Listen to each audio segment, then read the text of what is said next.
अस्सलाम वालेकुम। आज हम अपना चैप्टर नंबर 3 स्टार्ट करने वाले हैं, that is about elasticity of demand and supply.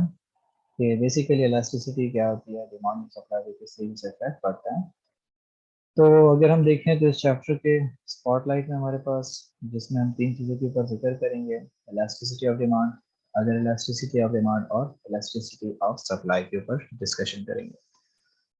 Glance में जाने से पहले अगर हम देखें तो अक्सर क्वेश्चन अराइज होता है या माइंड में आता है, जहाँ पे हम जो है डिमांड और सप्लाई का जिक्र करते थे, तो हम वहाँ पे एक एजम्पशन के बेसिस पे चलते थे। हम कहते थे कि जी 5 रुपए प्राइस बढ़ गई है तो 10% हमारे पास जो है ना, या 10 यूनिट हमारे पास उसकी जो है ना डिमांड कम हो गई, या फिर हमारे पास जो है ना प्राइस बढ़ गया, हमारे पास 5 रुपए प्राइस इंक्रीज हो गया, तो सप्लाई हमारे पास जो है ना उसकी 10% इंक्रीज होगी या 20% इंक्रीज होगी।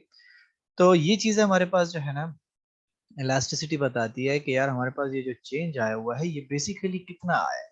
ठीक है, अब यहाँ पे हम कहते हैं कि लेट से मैं जो है ना मार्केट में बैठा हूँ और मैं कहता हूँ कि जी 50% ऑफ कर दो, ब्लैक फ्राइडे या ब्लैक फ्राइडे के नाम से मैं जो है ना 50% ऑफ कर देता हूँ प्रोडक्ट, तो सारे के सारे लोग मेरा प्रोडक्ट खरीदेंगे। मैं किस तरीके से इस चीज़ को एज्यूम कर रहा हूँ, अगर मैं उसको जो है ना हाफ प्राइस पे बेच रहा हूँ, तो मैं उसके लिए पहले कोई ना कोई तरीका कार तो होगा जिससे मैं कहूँगा कि जी मेरी सेल्स इतनी बढ़ जाएगी या इसके ऊपर इतना इफेक्ट पड़ जाएगा।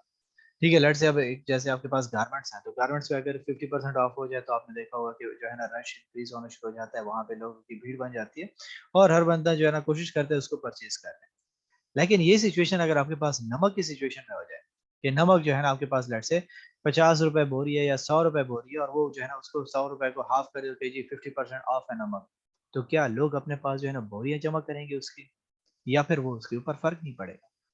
ठीक है, तो क्वेश्चन अराइज होता है ना, ठीक है, कि वहां पे फिर क्यों नहीं हो रहा, वहां पे क्यों इस किस्म की सिचुएशन नहीं आ रही कि जिस चीज को हमने जो है ना लो कर दिया प्राइस को, वहां पे लोगों की जो है ना रश नहीं बन रही। जहाँ पे हमने कहा कि हमारे पास जो है ना गारमेंट्स का जिक्र किया, तो वहां पे हमारे पास जो है ना इफेक्ट नजर आ गया। कुछ चीजें ऐसी होती हैं कि जहाँ पे हम देखें कि अगर उसके जो है ना 1 रुपए का कमी आ जाती है तो एक कस्टमर जो है ना उसको खरीद लेता है, ज्यादा लोग फिर भी उसको परचेज नहीं करते हैं। तो इन कंडीशन, इन सिचुएशन को देखने के लिए हम सारे के सारी चीजें जो डिस्कस करते हैं, इसको हम कहते हैं elasticity of demand and supply, कि वो कितना फर्क आ रहा है। जैसे इलास्टिक होता है, जितना आप खींचते हो उतना ही जो है ना उसमें चेंज आने आ रहा होता है। इसी तरीके से हम कहते हैं कि प्राइसेस में जितना आप जो है चेंज ला रहे हो, उसकी वजह से हमारे पास इफेक्ट क्या आएगा। तो उसको हम क्या करते हैं कि इसके जरिए से मेजर करने की कोशिश करते हैं कि हमारे पास डिमांड और सप्लाई के ऊपर क्या फर्क पड़ेगा। तो कहते हैं कि as we know that demand curve for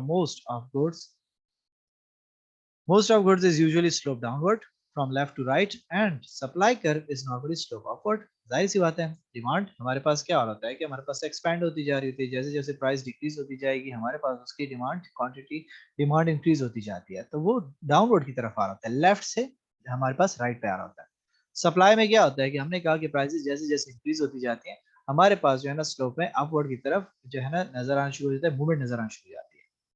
कहते हैं कि yet the gradient of a demand or supply curve is not always a perfect display of the extent to which household or firms retort to price change, or we can say that in law of demand the inverse relationship between price and quantity demand was given, but one most important thing was missing, that is to what extent the quantity demand will respond to its price change। ठीक है, कि सही है, हमने वहां पे graph बना लिया और ग्राफ में हमने कह दिया कि यहाँ पे देखो, जैसे जैसे हम यहाँ पे सिचुएशन बनाते हैं, प्राइस यहाँ पे है तो डिमांड यहाँ पे चल रही है, प्राइस जो हमारे पास क्या हो गई, डिक्रीज हो गई, डिमांड इतनी आ गई। फिर हम कहते हैं प्राइस बढ़ गई तो डिमांड यहाँ पे आ गई। तो ये जो हमारे पास ये जो चीजें आ रही है, ये सिचुएशन बेसिकली क्या है, ये हमारे पास जो है ना कैसे हमें पता चलेगा कि कितना ये फर्क आया हुआ, कितना हमारे पास प्राइस की वजह से चेंज आ रहा है। तो कहता है कि इन चीजों को भी देखना तो बड़ा इंपॉर्टेंट है, हम इसकी रियलिटी को तो इग्नोर नहीं कर सकते हम, और हम जो है ना एजम्पशन की बेसिस पे चलना शुरू हो जाए कि यार मैं जो है ना इसको देख रहा हूँ इस तरीके से ही होगा, इस तरीके से क्यों होगा, कितना चेंज आएगा। अब मार्केट में एक बंदा जो है ना मार्केट को एनालाइज किए बगैर 50% ऑफ लगाता है अपने प्रोडक्ट के ऊपर, और फिर भी कोई नहीं आया तो फिर क्या हो। ठीक है, और एक बंदा जो है ना जो क्या कर देता है कि वो 50% क्या 10% ऑफ लगाता है, वहां पे भरमार शुरू हो जाती है। तो इसलिए कहता है कि there is no simple answer to it. Would every consumer be willing to pay the same price for a particular product? If not, then why? To answer such complex question, we need to know the degree of responsiveness for a change in a quantity demanded to its change to its price change। ठीक है, कि हमारे पास क्या है कि क्या हमारा consumer भी विलिंग है उसके लिए पे करने के लिए कि नहीं। ठीक है, कि हमारे पास जो एक प्रोडक्ट हमने कहा कि यार इतने जो है ना 50% मैंने ऑफ कर दी, तो क्या कंज्यूमर विलिंग है। लेट्स से अब यही चीज हमारे पास क्या हो जाता है कि आप चले जाते हैं कि 15,000 20,000 रुपए का अगर हमारे पास जो है ना प्रोडक्ट्स मिल रही है, क्योंकि एक सिंगल प्रोडक्ट हमें मिल रहा है, और आप उसको क्या कर देते हो कि 50% ऑफ कर देते हो। अब 20,000 का प्रोडक्ट 10,000 में मिल रहा है, तो अब क्या कंज्यूमर विलिंग है उसको परचेज करने के लिए। जब 20,000 पे वो अफोर्ड नहीं कर सकता था, तो क्या अब ये विलिंग है 10,000 पे। ठीक है, और कितने लोग मेरे पास आ जाएंगे इस चीज को परचेज करने। तो इसलिए कहता है कि इसके लिए हमें इस चीज को जानना बड़ा जरूरी हो जाता है कि हमारे पास चेंज इन क्वांटिटी डिमांड में क्या प्राइस की वजह से कितना इफेक्ट नजर आता है। तो कहता है कि in this chapter we will try to answer the question by using the concept of price elasticity as a measure of responsiveness of household और firms to a change in a goods price. कि इसमें हम जो है ना ये जो elasticity का जिक्र कर रहे हैं, ये बेसिकली हम मेजर देखेंगे कि प्राइस में हमारे पास जब चेंज आ जाता है तो उसकी वजह से हाउस होल्ड का रिस्पॉन्स क्या आता है, वो कितना उन चीजों को डिमांड करते हैं, और हमारे पास जितनी भी जो कंपनीज है फर्म्स है वो सप्लाई कितनी बढ़ा देते हैं, इन चीजों को हम देखेंगे। So कहते हैं कि after we will show how elasticity of demand and supply can be measured with respect to changes in any of the condition of demand or supply, that is income elasticity of demand and cross elasticity of demand। कि फिर हम उसके बाद जैसे price के हमने changes देखा, इसके बाद हम क्या करेंगे, इनकम के इफेक्ट देखेंगे जिसको हम इनकम इलास्टिसिटी ऑफ डिमांड कहते हैं, और फिर हम दो प्रोडक्ट्स आपस में देखेंगे कि उनकी वजह से क्या इफेक्ट पड़ता है। कभी कभार ऐसी भी सिचुएशन होती है ना कि अगर आप देखें तो मार्केट में क्या हुआ, फ्यूल की प्राइसेस इंक्रीज हो जाती है, तो फ्यूल की वजह से उसके जो है ना गुड्स महंगे हो जाते हैं। तो अब हम क्रॉस में देखेंगे कि जी फ्यूल महंगा होने की वजह से कितना जो है ना हमारे पास बाकी चीजें महंगी होगी, और फ्यूल अगर मेरे पास सस्ता हो रहा है तो उसकी वजह से बाकी चीजें कितनी सस्ती हो जाएंगी। तो हम उन चीजों की जब कंपैरिजन करते हैं तो हम उसको बेसिकली कहते हैं क्रॉस इलास्टिसिटी ऑफ डिमांड। हमारे पास दो प्रोडक्ट्स आपस में वो क्या चीज इफेक्ट शो करते हैं और कितना उनकी डिमांड और सप्लाई के ऊपर फर्क पड़ता है। सो पहली चीज जब हम स्टार्ट करते हैं that is elasticity of demand. ठीक है, कि इलास्टिसिटी हमारे पास जो है डिमांड की क्या होती है। तो कहता है कि the law of demand states the relationship between price and quantity of demand for certain goods, but it does not explain that how much of increase or decrease in the quantity demanded occurs due to change in price. The elasticity of demand explains the level of change in quantity demand response to a price in change. Although there is an inverse relationship between price and quantity demand, but there are some other factors which determine the degree of responsiveness of change in demand to a change in price. ठीक है, कि हमें जैसे वही पुरानी बात repeat हो रही है कि हमारे पास जो है लॉ ऑफ डिमांड है, तो क्या है कि प्राइस में चेंज आएगा, क्वांटिटी डिमांड में चेंज आएगा। प्राइस बढ़ेगी, क्वांटिटी डिमांड कम होती जाएगी, प्राइस डिक्रीज होती जाएगी, क्वांटिटी डिमांड इंक्रीज होती जाएगी। ठीक है, तो ये रिस्पॉन्सिवनेस तो हमारे पास मौजूद है क्योंकि आपस में हमारे पास इनके इनवर्स रिलेशनशिप है। लेकिन हमने कहा था कि कुछ फैक्टर्स को हम क्या करते हैं वो कांस्टेंट रखते हैं, और उनके बेसिस पे हम क्या करते हैं कि हम देखते हैं कि उनकी वजह से भी इफेक्ट नजर आ रहा होता है, तो हम उसको सेपरेट मेजर करने की कोशिश करते हैं। तो कहते हैं कि a firm is thinking to increase the price of its product to know that how their customer will respond. Obviously, as per law of demand, the quantity demanded for their product will contract, but how much it will contract depends on multiple factors such as brand loyalty, income group of buyers, is there any impact of weather conditions for that product, or a number of substitute available for that product. ठीक है, कि अगर एक company क्या करना चाहती है, वो कहती है कि मैं जो है ना प्राइसेस इंक्रीज करता हूँ प्रोडक्ट की, तो उसकी वजह से कितना फर्क आएगा मेरे डिमांड पे। तो लॉ ऑफ डिमांड तो हमारे पास सिंपली कहते हैं कि क्या हो जाएगा, कंट्रैक्शन आ जाएगी, क्योंकि लोग जो है उसको परचेज नहीं करेंगे। लेकिन कंपनी बाकी फैक्टर्स को भी देखेगा, अगर उसके कस्टमर जो है ना लॉयल है, जैसे वो हमारे पास हार्ले डेविडसन और ये हैं, तो उसके लिमिटेड परचेजर्स ही हैं। अब अगर वो प्राइस इंक्रीज कर देता है तो क्या वो लोग उसको खरीदने हैं कि नहीं खरीदने, वो तो उसके साथ कनेक्टेड रहेंगे, वो तो फिर भी उसको परचेज करेंगे। इनकम ग्रुप है हमारे पास बायर्स का, उनकी तनख्वाह बढ़ गई है तो फिर भी वो परचेज करेंगे। वो इस चीज को बॉदर ही नहीं करते कि यार मैं एक अच्छी चीज को क्यों ना प्रेफर करूं। तो जैसे आपके पास ब्रांडेड क्लोथ्स और ये सारी की सारी चीजें, तो क्या होता है कि वो जो है ना फिर सस्ती की तरफ नहीं जाता, चाहे उसकी प्राइसेस महंगी हो जाए वो उसको परचेज करते हैं। जैसे अब फ्यूल है तो फ्यूल के प्राइसेस बढ़ गए, स्टिल आपके पास वैसे ही कंज्यूम हो रहा है। ठीक है, तो इसलिए कहता है कि वेदर कंडीशन हो या कोई और सब्स्टिट्यूट आपके पास मार्केट में अवेलेबल हो, तो ये जो स्विचिंग्स और इस किस्म के जो है ना जो इफेक्ट्स होते हैं, ये मुझे कितना इफेक्ट कर रहे हैं, इनकी वजह से मेरे जो है ना जो प्राइस में मैं चेंज लेकर आ रहा हूँ, तो मेरी क्वांटिटी डिमांड के ऊपर फर्क पड़ेगा कि नहीं पड़ेगा। इन तमाम चीजों को हम क्या करते हैं, मेजर करने की कोशिश करते हैं। और कहता है कि in economic theory to degree which to degree the to know the degree of responsive of change in demand to change in its price is called elasticity of demand. कि मेरे पास प्राइस में 1 रुपए चेंज आने की वजह से मेरी quantity demand increase होती है डिक्रीज होती है, इस चीज को मेजर करने को हम सिंपली कहते हैं इलास्टिसिटी ऑफ डिमांड। तो कहते हैं कि एस्टिमेशन हम कैसे करेंगे इसकी। कहते हैं कि there are mainly 3 types of elasticity of demand regarding a product. They are price elasticity of demand, income elasticity of demand, cross elasticity of demand. कि प्राइस इलास्टिसिटी क्या है हमारे पास, कि proportionate change in quantity demanded divided by proportionate change in a price, कि जितना price में change आ जाता है मेरे पास, उसकी वजह से क्वांटिटी डिमांड में जो फर्क आएगा उसको हम कहेंगे price elasticity of demand. Second, income elasticity, कि जहां पे मेरे पास इनकम में चेंज आ जाएगा उसकी वजह से मेरे पास क्वांटिटी डिमांड के ऊपर क्या फर्क पड़ेगा। अब ग्राफ में तो हमने देख लिया था, बना लिया था, हमारे पास शिफ्ट आउटवर्ड आ गया, जब तनख्वाह बढ़ गई, तनख्वाह कम हो गई तो शिफ्ट इनवर्ड आ गया। तो अब ये जो इनवर्ड आउटवर्ड जो हम जो जिक्र करते हैं, ये कितना चेंज आ रहा है, उसको हम क्या कहते हैं, इनकम इलास्टिसिटी ऑफ डिमांड कहते हैं। थर्ड कहता है कि जी हमारे पास क्या है, क्रॉस इलास्टिसिटी ऑफ डिमांड और elasticity of demand between related goods, एक जिससे नजदीक करीब करीब जो हमारे पास गुड्स हैं उनकी वजह से, उनमें चेंजेस की वजह से क्या फर्क आता है। तो कहते हैं कि it is the proportionate change in the quantity demand for a product X proportionate divided by proportionate change in the price of Y, कि वाई की कीमत में फर्क आने की वजह से एक्स पे क्या फर्क। आईफोन महंगा हो गया तो उसकी वजह से सैमसंग की डिमांड पे क्या फर्क पड़ता। ठीक है, तो क्यों, क्योंकि हमारे पास आईफोन जो है लोग की अफोर्डेबिलिटी से निकल गया, तो क्या अब वो सारे के सारे लोग जो है ना सैमसंग की तरफ रुख करते हैं कि नहीं करते। इस चीज को मेजर करने के लिए हम कहते हैं cross elasticity of demand. So कहते हैं कि for better understanding of the concept of elasticity, it is important to know the degrees of elasticity and its interpretation, कि हमें interpretation इसकी बहुत मैटर करती है। ठीक है, जहाँ पे पेपर में क्वेश्चंस आते हैं एमसीक्यूज रिलेटेड, वहाँ पे ये चीजें बड़ी सेंसिटिव होती हैं कि ये चीज इलास्टिक है नहीं है, इलास्टिक कितना इलास्टिक है, इन चीजों को मेजर कर। तो कहते हैं कि इंटरप्रिटेशन ऑफ इलास्टिसिटी हम कैसे करेंगे। Elasticity refers to sensitivity of demand to price change, कि कोई चीज कितना प्राइस के साथ जो है ना उसका फर्क पड़ता है।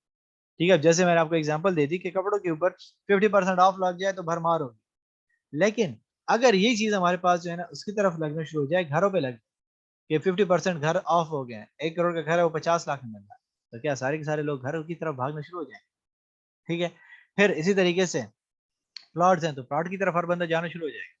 तो चेंजेस आ रही है कि नहीं आ रही। फिर नमक की जैसे मैंने एग्जांपल दे दी, तो ये डिफरेंट किस्म की सिचुएशंस आती है हमारे पास कि कितना उसके ऊपर फर्क पड़ता है।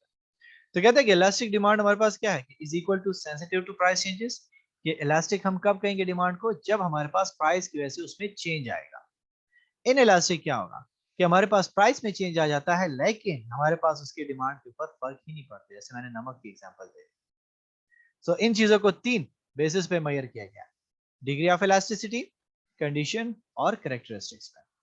इलास्टिक डिमांड कब होगा, कहता है कि जैसे हमने कहा कि percentage change in quantity demanded is greater than percentage change in price, कि प्राइस में 1% चेंज आया लेकिन वहां पे डिमांड 2%, 10%, 15% बढ़ी, इसको हम क्या कहेंगे, इलास्टिक कहेंगे। जो जितना हाई इलास्टिक होगा वो उतना ही ज्यादा चेंज शो करेगा। सो कहता है कि a degree in price will increase revenue due to increase in quantity demanded more than offsetting the decrease in price. कहते हैं कि हमारे पास जब प्राइस में क्या आएगा, डिक्रीज आएगा, तो वो आपकी रेवेन्यू इंक्रीज कर देगा। क्यों, क्योंकि आपके ज्यादा से ज्यादा लोग वो चीज परचेज करना शुरू हो गए।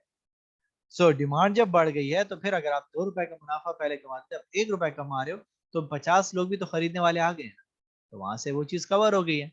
मोर than offsetting the decrease in price, कि वो जो है ना उससे ज्यादा होगी कि आप जो है ना प्राइस को डिक्रीज कर दो। कहते हैं कि an increase in price will in decrease revenue, कि प्राइस बढ़ा दोगे, ठीक है, 2 रुपए की चीज थी अब 3 रुपए की, 4 रुपए की बेच रहे हो, तो आपकी रेवेन्यू कम हो जाएगी। क्यों, खरीदने वाले लोग कम हो गए, डिमांड कम हो गई। ठीक है, कहते हैं कि decrease the quantity demanded more than offsetting the increase in price, कि वो जो है ना जो हमारे पास प्राइस में इंक्रीज आया उससे ज्यादा जो है ना वो उस चीज को इफेक्ट करना शुरू कर देगी। सो कहते हैं कि price and revenue moves in opposite direction. These are the key points जो पेपर में पूछे जाएंगे, इससे रिलेटेड एमसीक्यूज आते हैं। ठीक है, और इस किस्म के जो है ना आपके पास सिनेरियोज देके आपको ये स्टेटमेंट्स वहां पे पुट करके आपको बताया जाएगा कि इसकी वजह से क्या होगा, इलास्टिक होया कि नहीं है ये चीज, इन इलास्टिक है कि नहीं है, रेवेन्यू के ऊपर इफेक्ट क्या पड़ेगा, इस किस्म के एमसीक्यूज आपसे पूछे जाएंगे। तो की point, price and revenue move in opposite direction, price बढ़ेगी, रेवेन्यू रिड्यूस होगी, रेवेन्यू इंक्रीज होगी तो प्राइस आपको ऑब्वियसली कम करनी पड़ेगी ताकि ज्यादा लोग उसको परचेज कर सके, इकोनॉमीज ऑफ स्केल अचीव होगा आपको। ठीक है, इकोनॉमीज ऑफ स्केल क्या है कि लेस प्राइस पे आप क्या कर रहे हो कि जो है ना चीज बेच रहे हो लेकिन ज्यादा बेच रहे हो। ठीक है, तो वो ज्यादा फायदा देता है आपको। In elastic, if percentage change in quantity demand is lesser than percentage change in price, कि आपके पास क्या होगा कि प्राइस में 1 रुपए का फर्क है और उसकी डिमांड में सिर्फ 0.1 0.2% आपके पास फर्क है। तो क्या, तो इसको हम क्या कहेंगे, हम इन इलास्टिक कहेंगे कि इसके ऊपर सच कोई फर्क नहीं पड़ता। सो कहते हैं कि decrease in price will decrease revenue as the increase in the quantity demanded fails to compensate the fall in price. क्यों? कहता है कि जब मेरे पास क्या हो जाएगी, प्राइस कम हो जाएगी, रेवेन्यू भी कम हो जाएगी। क्यों? क्योंकि मेरे पास उसकी वजह से क्या आ रहा है कि क्वांटिटी डिमांड बढ़ी ही नहीं है, कोई खरीदने के लिए आया ही नहीं है, तो फिर मुझे क्या फायदा होगा। ठीक है, तो वो जो प्राइस मैंने कम कर दी थी उसके मार्जिन फिल करने के लिए मेरे पास डिमांड ने उसको फिल नहीं किया। जब डिमांड ने मेरे उस मार्जिन को फिल नहीं किया तो इसलिए मेरे पास ये चीज इनएलास्टिक थी और मेरी रेवेन्यू क्या हो गई, वो भी वैसी की वैसी ही रह गई, बल्कि मजीद कम हो गई।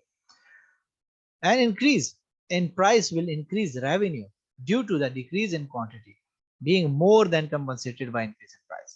कि अगर आप प्राइस को इंक्रीज कर देते हो, ठीक है, तो रेवेन्यू भी बढ़ जाएगी। क्यों बढ़ जाएगी? क्योंकि मेरे पास क्या हुआ, कहता है कि due to the decrease in quantity being more than compensated by increase in price, कि क्वांटिटी डिमांड आपके पास जो है ना कम हो जाएगी।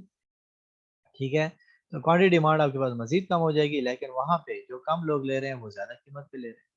ठीक है, पहले 5 रुपए की चीज थी, अब आप उसको 7 रुपए का बेच रहे हो, तो कस्टमर कम हो गए, यहाँ से आपकी डिमांड जो है ना वहाँ पे, वो जो कुछ लोग खरीदने वाले हैं वो वहाँ पे आपकी रिक्वायरमेंट को फुलफिल कर रहे हैं।